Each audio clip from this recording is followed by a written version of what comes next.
My name is Richard Ryan, and I am Senior Washington Correspondent for the Detroit News and President of the National Press Club. I'd like to welcome club members and their guests in the audience today, and those of you who are watching on C-SPAN or listening to this program on National Public Radio.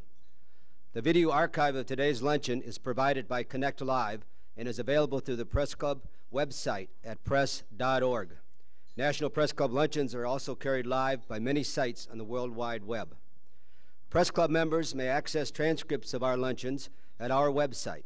Non-members may purchase transcripts, audio, and videotapes by calling 1-888-343-1940.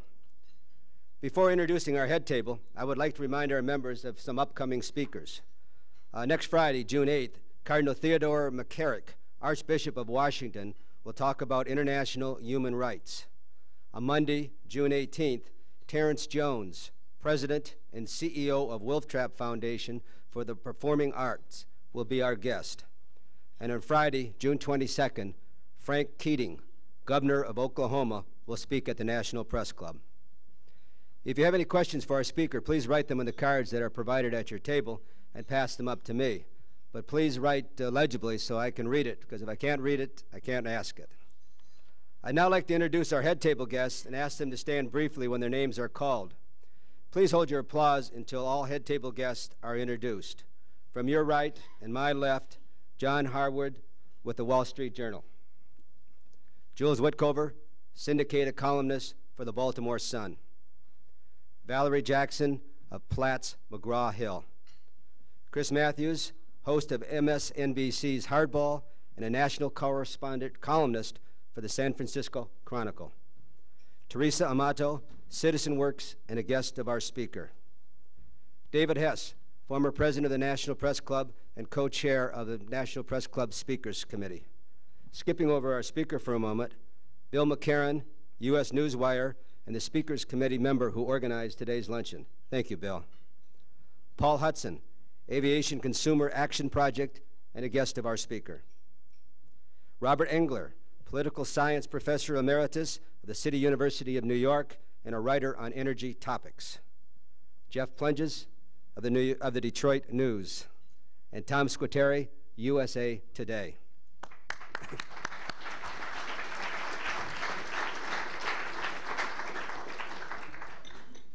Few public figures in Washington are as enduring and as puzzling as today's guest speaker, Ralph Nader.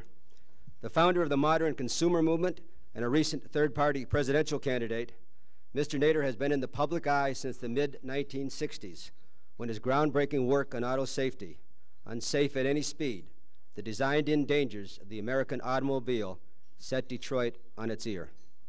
Yet while Mr. Nader has been in the spotlight for decades, and never more so than last year when he ran for president on the Green Party ticket and may have determined the eventual winner, he is and always has been a person who seeks privacy in his normal life. A lawyer by trade and a 1958 graduate of Harvard Law School, Mr. Nader responded to auto industry efforts to discredit him after the publication of his book by suing General Motors for invasion of privacy. General Motors settled the suit, and with the $425,000 settlement he received, Mr. Nader founded many of the groups that today form the backbone of the consumer movement. They include Public Citizen, Congress Watch, the Health Research Group, and the Critical Mass Energy Project. Perhaps equally important, Mr. Nader's success and reputation inspired a generation of activists from around the nation to come to Washington to work with him. These students and lawyers, and even a few future reporters, became known as Nader's Raiders. Their work frequently became a training ground for many who went on to work in government. Over the years, Mr. Nader and his Raiders have made the public acutely aware of such problems as hazardous automobiles, dangerous natural gas pipelines, unsafe mining methods, unwholesome meat processing, and risky airline travel. Mr. Nader also has played a major role in the creation of National Highway Traffic Safety Administration, the Environmental Protection Agency, the Consumer Product Safety Commission, and the Occupational Safety and Health Administration. Always politically active, Mr. Nader was the Green Party candidate for president in 1996 and again last year. In fact, his election night headquarters were right here in this ballroom. He won 3% of the vote nationally last year. While there may be a dispute among some over whether Mr. Nader's candidacy actually cost Vice President Al Gore the election, it is a fact that Mr. Nader received 97,000 votes in Florida.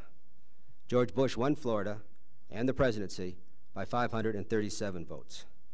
Mr. Nader said he ran for the president in part because he felt that the two major parties were not offering voters a clear choice. While he has not yet disclosed his plans for 2004, the issue of independent voters and third parties will continue to play a significant role in presidential politics.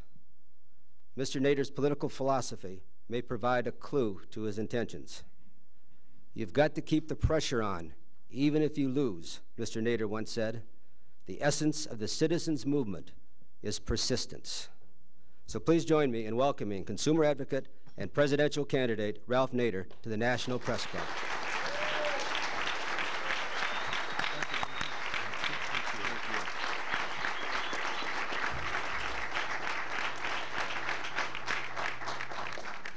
Thank you. Thank you very much, Mr. Ryan, and members of the National Press Club, honored guests, and ladies and gentlemen. This afternoon, I would like to offer a wide-angle lens assessment of the two parties and to indicate where I think they are converging to a level that is unhealthy for the body politic, and to also indicate how they are undermining our democratic processes. These are obviously very large subjects requiring a great deal of detail, but in the time that I have, and perhaps in the question and discussion period, we can further elaborate some of these subjects which were treated all too briefly. In the presidential campaign of the year 2000, I made the comment that there were few major policy differences between the Democrats and the Republicans, and that was often interpreted as my saying there were no differences between the Republicans and the Democrats. My position, as I'm going to outline it this afternoon, is that there are differences between the two parties, but they're not different enough. Their convergence in fundamental similarities on the structure of power in our country represent a level that invites people to ask whether there is a flunk grade for these two parties, below which, when they fall below that flunk rate, it's time to do something much more fundamental than to simply settle for the least worst every 4 years. Settling for the least worst every 4 years assures that both parties will get worse, albeit one won't be quite as bad as the other. And the consequences for the country of a lack of vibrant competition over fundamental contentions of the distribution of power and wealth in our country are now apparent. Despite 20 years of economic growth, the majority of the workers are making less today in inflation-adjusted dollars than they made in 1968, when the economy, in terms of productive output per capita, was half of what it is today. They are making less than 1973, and they are making slightly less than 1979. This is unprecedented in American history. Usually where there's economic growth, it's a tide that raises all boats. At the present time, it seems to be a tide that raises all yachts, with the top 1% of the richest people in the country having an ever greater slice of the national income and the national wealth. More than that, of course, we have, by comparison with Western European countries, 20% on the average of child poverty. If you have a near poverty category, it goes much higher than that. In California, the poverty category and the near poverty category include 45% of the children in California. In Western Europe, most of the countries have essentially abolished child poverty. They've essentially abolished raw poverty in countries like France, Germany, the Scandinavian countries, the Benelux countries, to cite some examples.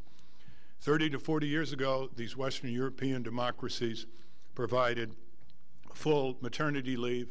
They provided facilities to organize trade unions, which we do not have in our country. They provided 1 month paid vacation.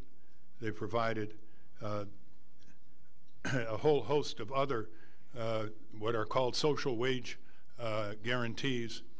And our country is still struggling even to achieve universal health insurance, which was provided the peoples in those countries many years ago. So let me start with the similarities. The fundamental similarities between the parties tower over the dwindling real differences that they would vigorously contest. This is not a judgment that one can make in a brief time span, but for over 20 years, when I think the significant declines in all these indicators and in the quality of our democracy began, these similarities have broadened and deepened to the point where there is a consensus among the parties not even to discuss these issues during political campaigns or during legislative sessions. Although, of course, there's a great difference between Paul Wellstone and Trent Lott or Russ Feingold or Jesse Helms, the parties as a whole have determined that there are certain major issues in American politics that are essentially off limits. And when they are off limits, it takes a belligerent reporter, an aggressive editor, to break through. The candidates of the two parties and the Congress, which rails against street crime and welfare for the poor, ignores the far greater ravages of corporate crime and violence and corporate welfare subsidies, bailouts, and giveaways. Likewise, the two parties converge on a bloated post-Cold War military budget, reserving their disagreements over the choices or numbers of weapon systems, which are increasingly discredited by retired admirals and generals, not to mention incisive Pentagon analysts who have no public voice, unfortunately. All who saw the second debate between Bush and Gore, which was significantly dedicated to foreign policy, remember Jim Lehrer pleading with the candidates to explain any differences they might have to the American people. Bush kept agreeing with Gore, and when that became fatiguing, he started agreeing with Bill Clinton. Their lack of any vision or mission or revision of American foreign policy was a demonstration of the poverty of their respective parties in this important area. They couldn't even come out for a major international mission against global infectious diseases, which are taking millions of lives a year, from malaria, tuberculosis, AIDS, and other lethal afflictions. Their stand on corporate globalization, NAFTA, WTO, are identical. In the regulatory agency area, have the Democrats tried in the last 8 years to break the ever-tightening grip that the so-called regulated industries have on these purportedly law enforcement arms of the executive branch? Transitions from one Democratic Party to another Republican Party, or vice versa, in the executive branch scarcely ruffle the auto company's domination over NHTSA, or the Auto Safety Agency, the airline and aircraft industry's domination over the FAA, the bank's domination over the banking agencies and the U.S. Department of Treasury, the food and drug industry's control over the Food and Drug Administration, the large agribusiness influence and that of the biotech companies over the U.S. Department of Agriculture, the railroads' control over the Federal Railroad Administration, the highway lobby's domination over the Federal Highway Administration, the fossil fuel and nuclear industries over the Department of Energy and the Nuclear Regulatory Commission, the communication and broadcast barons over the Federal Communications Commission, and on and on and on along the dreary trail of abdication by our public institutions. For many of these regulatory agencies, the principal moment of anxiety during political party transitions comes upon which of several corporate nominees will they back to head these agencies for their past and future employers. Neither parties differ over the death penalty, over universal health insurance. They're talking about health insurance step by step. One wonders whether they mean backwards or forwards. They do not differ over corporate prisons. They do not differ over the criminal injustice system that is so severely discriminatory against minorities and the poor. They do not differ over the failed war on drugs, over the stupid prohibition on our farmers growing industrial hemp, so that manufacturers in our country are required to import it from foreign countries such as France, China, and Canada. But the most decisive similarity is that both parties have presided over the concentration and control of great power and wealth in the hands of the few. Principally global corporations that have no allegiance to country or to community other than control both of them. It troubles neither major party that their political forebears, Thomas Jefferson, Abraham Lincoln, Theodore Roosevelt, Woodrow Wilson, and others, going back 200 years, have warned repeatedly about the devastating effect of such concentration of wealth on our democratic society. These convergences by the two parties subordinating our political government of by and for the people to the supremacy of the corporate government of the General Motors by the Exxons for the DuPonts is enough to warrant, is enough by and in and of itself to warrant major effort for electoral challenge and replacement. For without the working sovereignty of the people and their intermediate democratic institutions, whatever differences there are between the two parties become fewer, more verbal, and less real. This slide has recently become evident even in the areas normally reserved for the Democratic Party, namely civil rights and civil liberties. The Clinton-Gore record of litigation enforcement, the number of cases brought on behalf of civil rights, is a story waiting to be told. It doesn't even compare favorably with their predecessor Reagan-Bush administration. While no less a 40-year chronicler of civil liberties, longtime Democrat Anthony Lewis of the New York Times has called the Clinton record on civil liberties, quote, abysmal, end quote, and has described that record as one that is appalling on constitutional rights. Appalling on constitutional rights. That's not a minor frolic and detour by any political party. For 21 years, I have watched both parties shut out on the installment plan the civil society from both participation and voice in its government. That includes environmental, consumer, worker, civil rights, poverty groups, children's rights groups. But the doors are wide open for wish lists, appointments, and special access by the business lobbies, which make sure that these bipartisan politicians' campaign treasuries are flush and their future job prospects on retirement are exhilarating. Neither party is serious, however different their rhetoric, about electoral reform pursuant to the debacle in Florida. Former President Jimmy Carter and his Carter Center require countries overseas that invite the Carter Center to supervise their elections for international legitimacy. They require these countries to meet three conditions. One is an electoral commission that can resolve disputes, that is nonpartisan. The second is that voters will be able to understand the voting process and the ballot. And the third is that all voters' votes will count equally.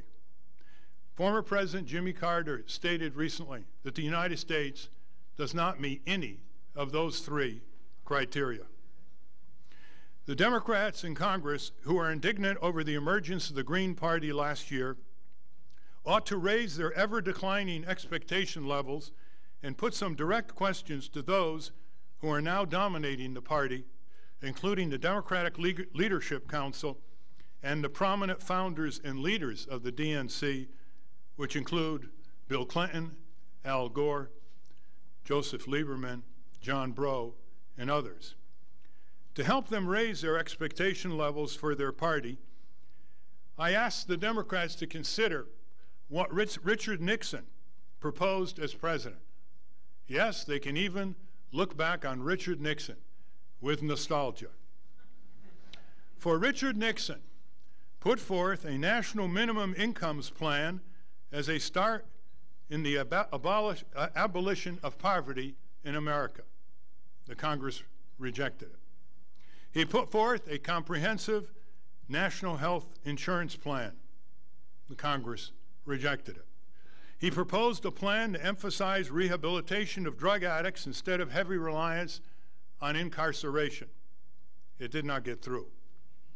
With glowing words, Nixon signed into law the Occupational Safety and Health Agency, the National Environmental Protection Act, NEPA, and the Environmental Protection Agency's creation. All this from a Republican president, viewed as the ultimate reactionary by Democrats. All this between 30 and 27 years ago. Clinging to an operating philosophy of least worst politics not only assures that both parties become worse every 4 years, but it also means that they are going backwards into the future.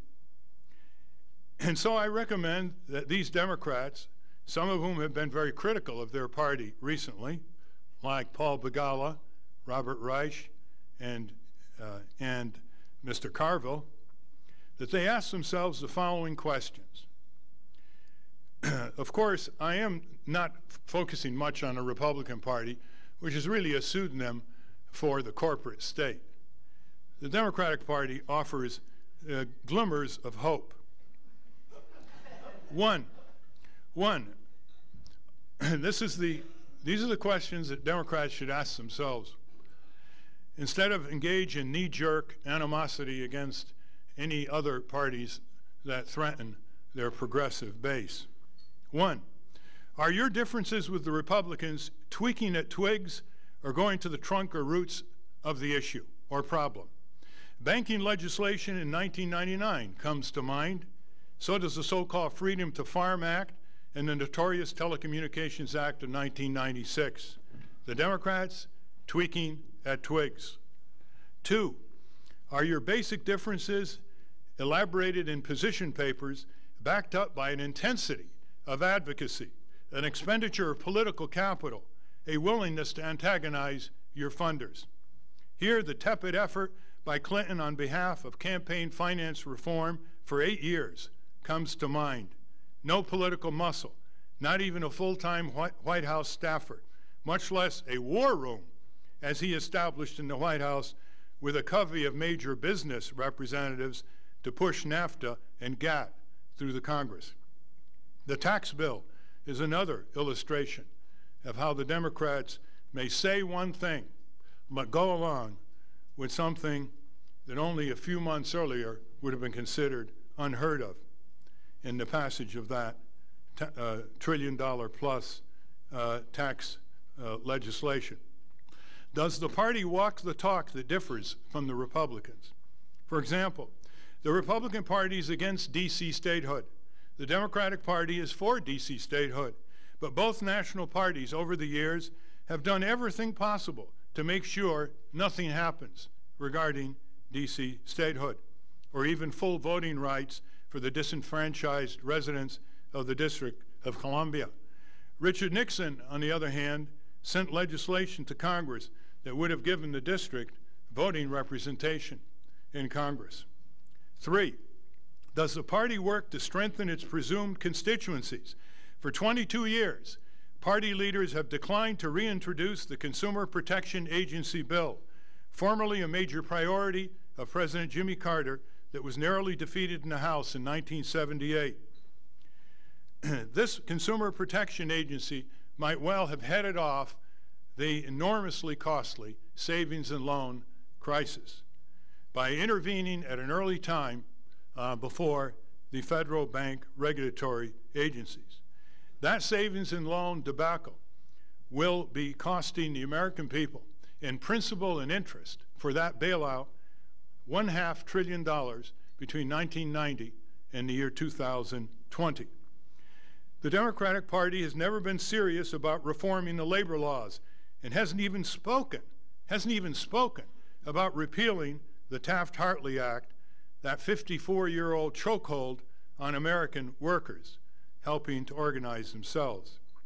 The party has never launched a major drive to deal with the economic and corporate crimes in the ghettos that are damaging the modest incomes, health and safety of those residents. From predatory lending rackets to lead poisoning to discriminatory and shoddy medical and municipal services, the enforced rule of law is not part of the party's national convention platforms. The Democrats know they cannot win without the votes of organized labor and minorities. But taking those constituencies for granted as having nowhere to go because the Republicans can always be relied upon to be worse, the party has neither defended them nor strengthened their capacity to defend themselves. 4, can the Democratic Party defend the country against the extreme wing of the Republican Party? The 90s would seem to answer a resounding no. The Democrats have become very good at electing very bad Republicans to control Congress since 1994 and to elect Republican governors and Republican state legislatures. This is one reason why that certified Democrat, former Secretary of Labor, Robert Reich, pronounced his Democratic Party utterly moribund. Actually, he used stronger words than that a few weeks ago in a published op-ed column. 5, does the party have a clear commitment by its actions to a pro-democracy agenda? Can't be bothered. Too busy tweaking twigs. Even the Progressive Caucus in the House of Representatives was not interested in introducing drafted legislation, which we presented to them, that would have facilitated very inexpensively the voluntary banding together of Americans into a variety of consumer, worker, taxpayer, radio, television, viewer, and other civic organizations. Excluding competition from national, state, and local elections by ballot access barriers, exclusionary presidential debate commission maneuvers, and other inequities against lower-income voters have become bipartisan collaborations. The latter, voter inequities, as in Florida, rose up to bite the Democrats last year. They have known about these electoral law problems for many decades. The party now says it wants electoral reform so that all voters can understand the ballot and have their votes counted equally. But does the party really mean what it says? The last 7 months gives one severe doubts. 6, how does the Democratic Party as a whole react to its own progressive wing? Ask the Democratic National Committee, Council, the DNC, which believes that party progressives lose elections for the Democrats, which explains why the party puts up right-wing Democratic challengers to take on incumbent Republicans in a protective imitation attempt to retake the House of Representatives. Unfortunately for the Democrats, this strategy failed in 1996, 98, and the year 2000. 7, how does the Democratic Party as a whole react to a challenge from a small progressive Green Party with pouting animosity, visceral indignation, and petty retaliation? A few months ago, James Carville said that he's going to shun me. That's really interesting. Shunned by James Carville. Sounds like an inexpensive clothing line. The party should learn from the Republican Party here as to its reaction to its active right-wing coalitions. The Republicans respond to those coalitions. The Democratic Party looks at progressive voters as their historic entitlement. Well, no more. The Democrats will have to start earning those votes instead of taking them for granted, including increasing numbers of independent voters who are saying to both parties, don't take us for granted anymore. The Green Party is here to stay. No longer will the Democratic Party call itself the Environment Party without a substantive, factual challenge about how the Clinton years gave the auto industries an 8-year holiday from fuel efficiency upgrades, supported subsidies and privileges for fossil fuel and nuclear companies, extended a free ride to biotechnology that is taxpayer subsidized, ignored the necessity for pressing on a national renewable energy mission, backing trade agreements that undermine environmental as well as workers' standards and advances, and letting a weak Kyoto Accord swing in solitary confinement of the Rose Garden and not even send it over to the Senate in a push for confirmation, to name a few of the derelictions in these areas. For a while, the Green Party spillover vote should help Democrats. Where there are no Green Party candidates on the ballot line, that should occur. But it's going to occur less and less as more Green Party candidates file for more of the seats. Senator Maria Cantwell knows about this Green spillover vote quite clearly, as do arguably 2 other new Democratic senators from Michigan and Missouri. The Greens got the Democrats to 50 senators, which in turn made the defection of Senator Jeffers worthwhile to both him and his issues. In conclusion, the 2 parties are delivering our elections and our government to the highest bidders at the expense of our democratic processes. That is a flunking performance in and of itself. The trend toward independent candidates and third parties will continue. There's too much unfinished business, too many new horizons of achievement for our country and its contribution to the world and its tormented peoples in order to support political business as usual.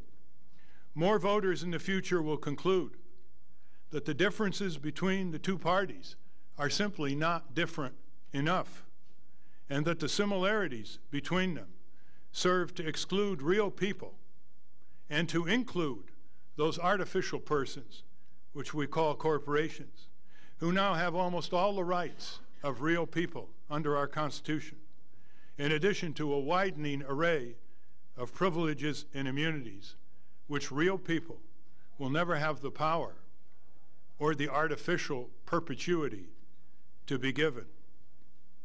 There is a widening gap between the expectation levels of the American people and what this country can become to itself and to the world.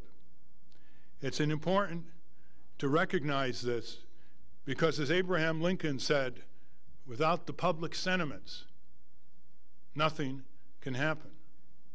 And we hope that the public will begin looking at each of these major problem areas confronting our country and ask themselves why our country is not politically, economically, and socially organized to address them, to bridge the gap between its promise and its performance.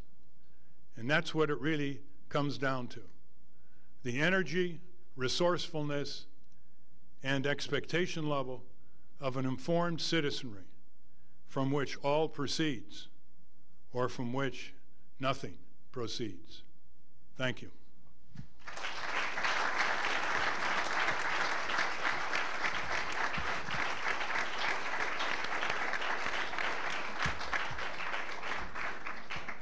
I have a couple questions here, as you may notice.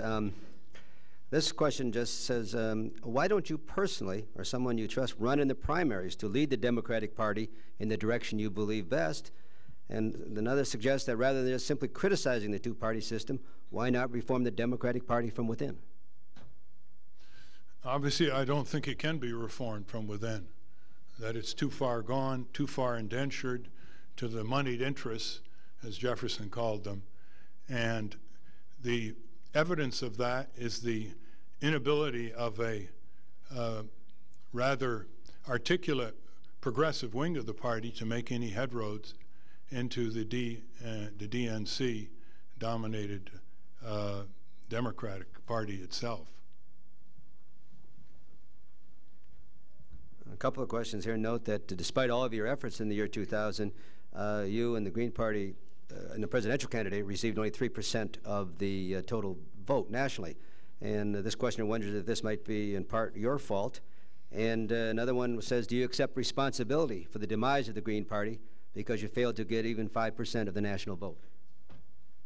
First of all, the Green Party is not going to grow based on whatever federal funding it can get.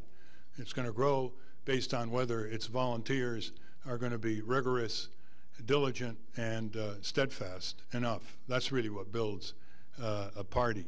The rest is convenience, especially if it's a party that wants to go forward not on the basis of money, but on the basis of human organizing energy back in the neighborhoods and communities, where it is now aligning itself with lots of neighborhood and community issues, from living wage to fighting against toxic environments to beating back diversions of public budgets manifested in such situations as taxpayer-funded stadiums in cities where schools and clinics are crumbling for lack of funds to repair them. On the 3%, if you don't get on the presidential debates, you don't reach tens of millions of people. It's just that simple. The Presidential Debate Commission is a private corporation created by the two parties in the late 1980s in order to shove aside the League of Women Voters, which administered the presidential debates up to that time. It's a private corporation controlled by the two parties, funded by business contributors like beer companies, tobacco, auto, telephone companies, and the like. And its purpose, ever since they made the mistake of letting, by their sites, letting Ross Perot on 92, which jumped him in the polls very significantly, their purpose is to exclude competitors. And the way our election system is organized, and the role of polls and the press following the polls, you can campaign in all 50 states many times. And I campaigned in all 50 states. You wouldn't reach a fraction of the number of voters one would reach on the presidential debates. And what gave John Anderson and Ross Perot that lift was getting on the presidential debates. We have to break other barriers to third parties, such as ballot access barriers in a number of states, which are very steep, as well as other barriers that basically send a message to the people of this country that this is a two-party system, we better get used to it, and we better choose between these two parties. And I don't think that's healthy for our country. We need more competition. The polls are showing that a majority want a viable third party to keep the other two parties honest, as the poll question was phrased, even though they may not vote for a third party. You mentioned how critical the debates are to a third-party presidential candidate, but you've been excluded. The rule is 15%. How are you going to actually overcome that? Well, we want to try to destroy the debate commission, which is about as anti-democratic an instrument as possible. And there's going to be more information coming out just how incestuous it is and how the presidential candidates actually control that commission, not the two chairs, Fahrenkopf and Kirk. We're in litigation against that commission for their bullying exclusion of me in Boston from even with a ticket sitting in an auditorium pursuant to an interview request by Fox News in an auditorium next to the auditorium where the debate commission was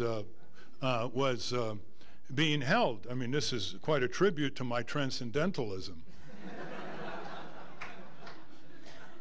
So what we would like to see is a nonprofit, nonpartisan, not bipartisan, nonpartisan People's Debate Commission emerge before the 2004 presidential election, which has a very diverse board and is dedicated to the proposition that just as we don't ration entertainment programs on television, we shouldn't ration the number of debates and the number of mix of candidates in a variety of debates during the presidential year. Do you think that your candidacy last year resulted in pulling Vice President Al Gore to the left? Well, I've been told by some Democrats that in his acceptance speech in Los Angeles, he included some populist language, such as, quote, "I'm for the people, not the powerful," or I'm going to fight big oil and the big drug companies and the big HMOs. And whether or not that helped increase his polls did rise quite significantly in the following 5 or 6 weeks. But he never responded to our challenge, which was, well, if you're going to fight big oil, big drug companies, big HMOs,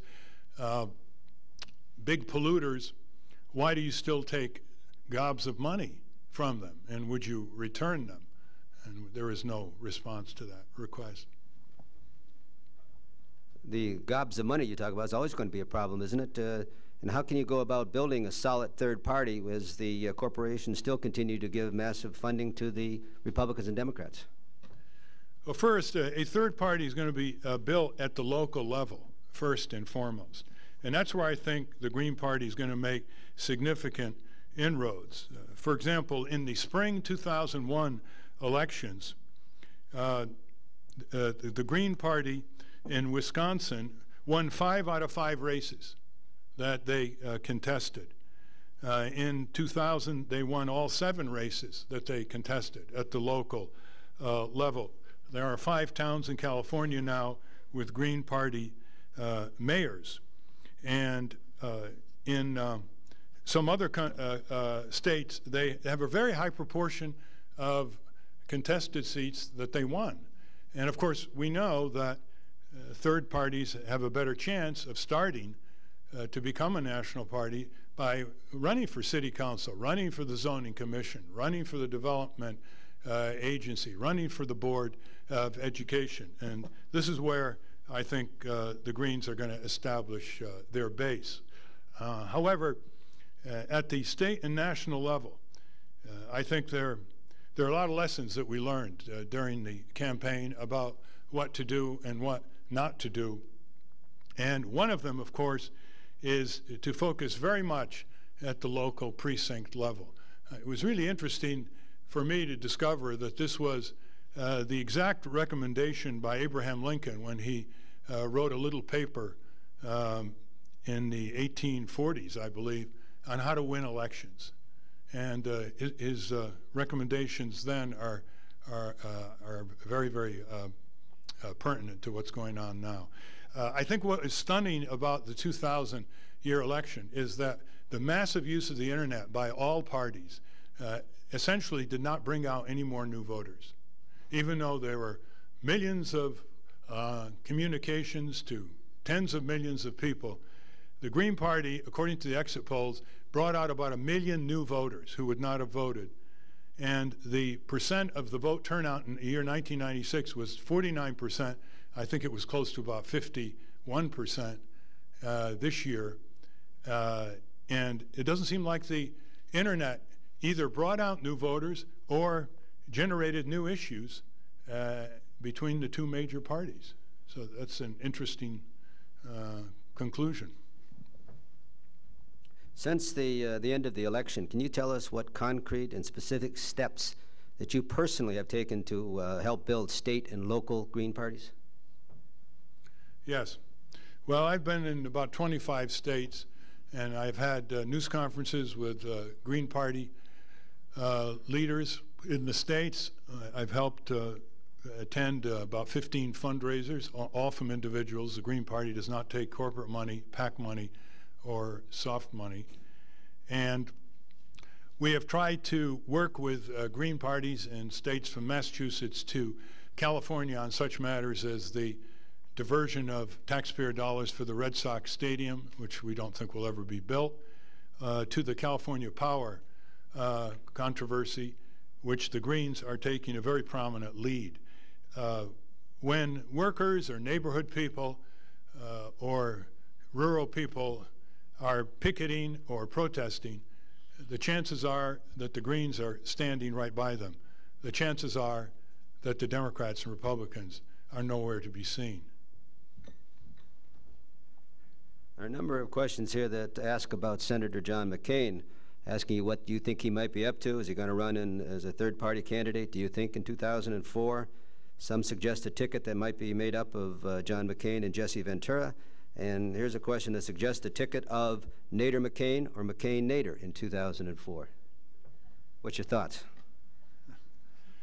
Well, first of all, I've rarely seen the New York Times and Washington Post articles on Sunday being so divergent from what Senator McCain subsequently said, denying that he was going to bolt the party, denying that he was going to start a new party, denying that he was going to run for president in the year 2004. So I don't know what's going on in that area. I do know that these kinds of signals in the press are designed to be tactical warnings to the Bush administration that they better take McCain and his supporters more seriously on the issues that McCain wants a variation to occur. What was the other question? On that. Oh, you know, John McCain is going to do what he's going to do. I mean, this is all speculation. I hope he does start a new party. I think the Democrats have had two parties for years. It's called the Liberal Democrats and the Blue Dog Democrats, and then the centrist Democrats. And the Republican Party could benefit from a fissure like that. But you know, that's going to be in his hands. It's no small task to break away from the Republican Party and start something that major. And I'm sure he appreciates that. You say John McCain is going to do what John McCain is going to do. What is Ralph Nader going to do? Well, I'm going to continue to help building the Green Party and continue pursuing our various civic projects. There's a new group called Citizen Works, which Teresa Amato is heading, which will advance the training of citizens in both civic and electoral arenas in a nonpartisan way, because I think there needs to be real training of organizers and communicators and people who are running for local office so they don't have to reinvent the wheel or stumble in ways that could have been anticipated. We just need a lot more civic energy in this country, a lot more human energy, a lot more optimism, a lot more can-doism, so that people will grasp the reins of their political economy in more creative and forceful ways. We have far more problems than we deserve in our country and far more solutions than we're applying. We can see that in the energy area, with renewables constantly being discriminated against in terms of subsidies, in terms of tax credits, in terms of what's called rate pancaking and transmission obstacles. And they're just, you go around the country and you can just see so many functional, realistic, practical solutions that are kept at bay because of giant vested interests in antiquated technologies or in ways that capital is used, such as in home building, which does not front the costs of renewable energy as part of the original cost of the home. And that it's a reverse type incentive that operates there. So we've got to elaborate lots of these technical, social, political solutions. We clearly can clean up our election law mess. In Canada, each precinct has no more than 500 voters. People walk into the precinct, they mark an X next to the person they want to vote for. The votes are hand counted, no optical scanners, no razzmatazz technology. They're all hand counted, and by 11 p.m. in this great geographical expanse called Canada, the results are known. And here we are still with chads and paper ballots and optical this and demands for billions of dollars when the Canadians do it the old-fashioned way. Again, it's just an example of the paralysis in our country, due very often to a combination of rigid vested interests and the lack of confidence by the citizenry that they can make a difference. That was a long, eloquent answer, but I'm not sure I yet know what you're going to do. No, I'm sorry. Yeah, That's okay. No, let me say, it is too early to say. I mean, good heavens, it's 2001. True. Going back to an earlier part in your life, the auto industry, a couple of questions here deal with the Firestone Ford Motor Company situation. And they say, what lessons can be gleaned from what's going on, and what's your take on what's happening?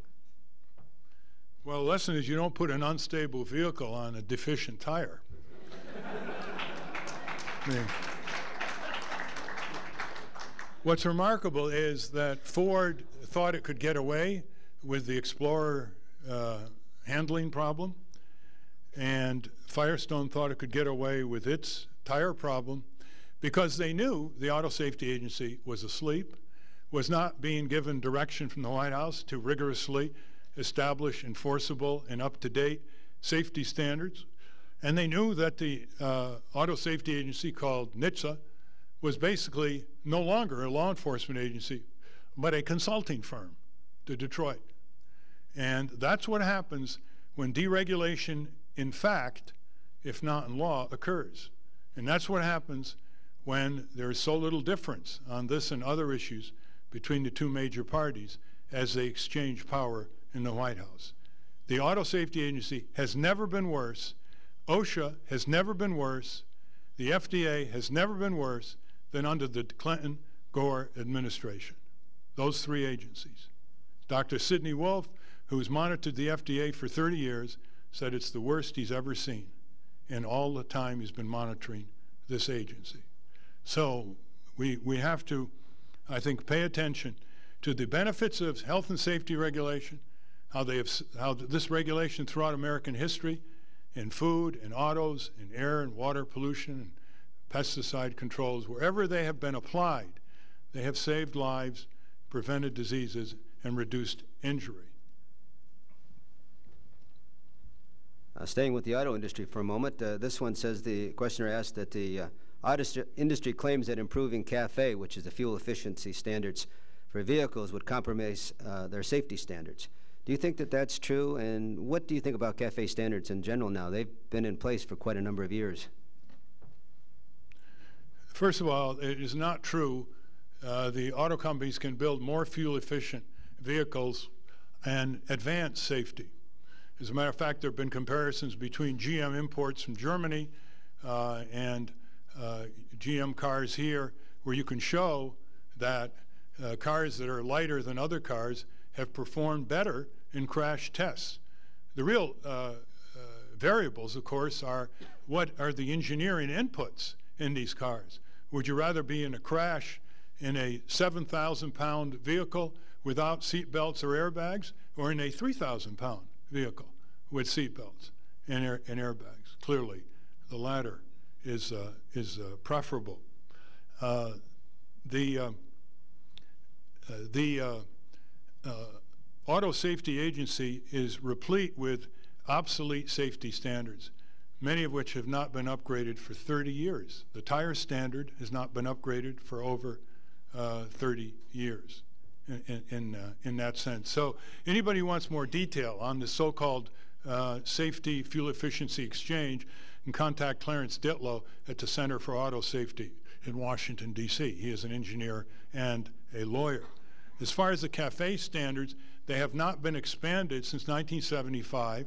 They were supposed to mature in 1985 in terms of an average fuel efficiency for the companies of 27.5 miles per gallon.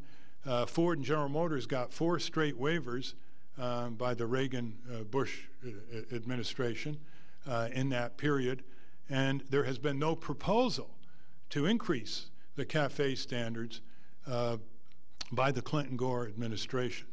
So there's been very valuable lead time lost by the auto companies, and in its place has come this $1 billion boondoggle subsidy program by the White House under Clinton-Gore to supposedly support Ford, General Motors, and Chrysler in their researching for a clean engine. Of course, what this did was not only waste $1 billion, because there's nothing to show for it, but it also signaled to the auto companies that they weren't going to get fuel efficiency regulation, and they could collaborate, some might call collude, in order not to compete because they were in partnership with the U.S. government. And so the Justice Department's Antitrust Division would lay off them. That was a very bad move by Clinton Gore, and I'm pleased to see that the Bush administration is starting to cut that program, and I hope they will abolish it. The CAFE standards, to the extent that they are allowed to work, have saved millions and millions of barrels of oil in this country. We should remember that in 1974, the General Motors average fleet efficiency was 13 miles per gallon. 13 miles per gallon. And the CAFE standards lifted those, along with some healthy competition from Japan and Germany's auto companies in this area. We're nearing the end, but if you could tackle this one rather briefly. The Bush administration laid out its energy proposals with a great deal of fanfare not long ago. Can you just sort of give us your top-of-the-head view of what you think about them? Well, in this 200-page document, there was something for everyone, and they were very clever in terms of their public relations and talking about conservation, renewable energy. But in terms of the rigor of their recommendations, they were basically saying, we want to expand the production of oil, gas, coal, and nuclear power. In the area of motor vehicle fuel efficiency, their recommendation said that it should be studied some more. And they sent it over to the Department of Energy and Transportation to study it some more. And of course, they didn't have any targets for renewable energy share of our overall energy production and consumption. So I think it was a camouflaged report designed to give them cover in terms of saying, well, we mentioned solar energy and wind energy and photovoltaics and energy conservation, but basically the thrust of the policy was more of the same. And I think it's very unfortunate that energy efficiency is not highlighted more. As Amory Lovins and others, Art Rosenfeld, who was with the Department of Energy, and David Freeman in California, and others who really have been immersed in energy policy for years and have, in case of Freeman, actually run numerous organizations like the TVA and the Los Angeles Department of Power, Water and Power, that we can easily run our economy on less than half the energy we're consuming now. Energy technologies for efficiency are enormous, and not just in motor vehicles, but in lighting, air conditioning, in construction, in recovering the loss of energy from the power plants, which if you just ask clinically what is their main function, you'd have to conclude it was to heat the heavens. They are so inefficient. Thank you. Before I ask the last question, I've got a little bit of business to do here. One is to present you with a certificate of appreciation, one more that you have for your appearance here today, Ralph, and also a National Press Club mug, which you can use for any number of things. Also, I'd like to point out that Ralph does have a new book out, compilations of Ralph Nader's writings and speeches. And the last question. It says that you are a fan of the New York Yankees, which I know and you've been a fan for a long time. The questioner wants to know, in what ways are the Yankees compatible with your political beliefs?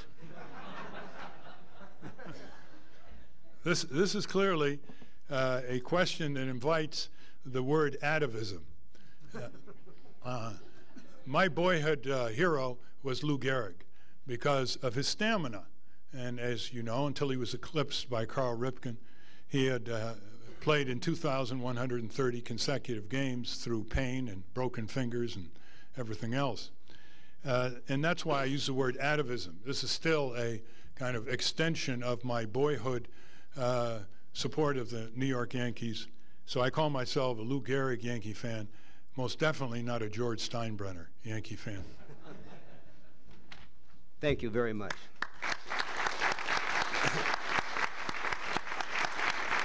Thank you.